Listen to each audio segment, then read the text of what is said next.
À Mayotte, l'État français sépare les enfants de leurs parents. Des familles sont détruites parce que la France a truqué le vote d'indépendance. Les enfants livrés à eux-mêmes deviennent parfois des criminels, expliquant l'insécurité sur l'île. Je suis obligée de réagir à cette vidéo, d'autant plus que vous êtes plusieurs à me l'avoir signalé.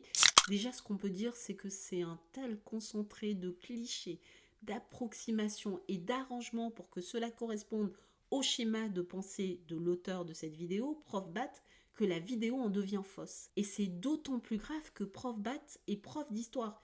Et clairement, dans cette vidéo, il pervertit l'histoire, il détourne les faits pour ne raconter que ce qu'il arrange. Et ça, moi, en tant que mahoraise et professeur d'histoire et quelqu'un qui a un degré élevé d'éducation en histoire, bah, je ne peux pas laisser passer ça.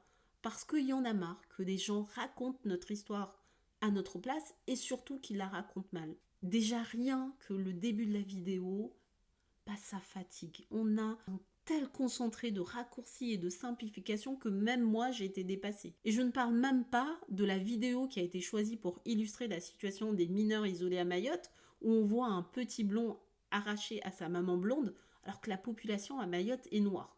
J'ai pas compris le délire.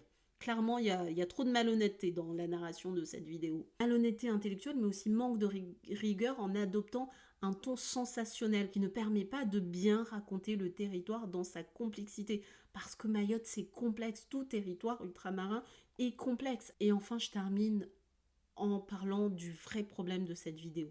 L'auteur de cette vidéo prétend dénoncer des injustices liées à la colonisation. Mais en fait, il ne fait que reprendre des schémas de pensée de la colonisation. Dans cette vidéo, il nous raconte comment Mayotte est restée française sans jamais, mais à aucun moment, parler des peuples locaux. À aucun moment, il ne parle des choix d'indépendance des Comoriens et des choix des Mahorais de rester français. Pour lui, cette histoire se joue entre deux acteurs, l'ONU et la France. À partir de là, qu'est-ce que vous voulez faire?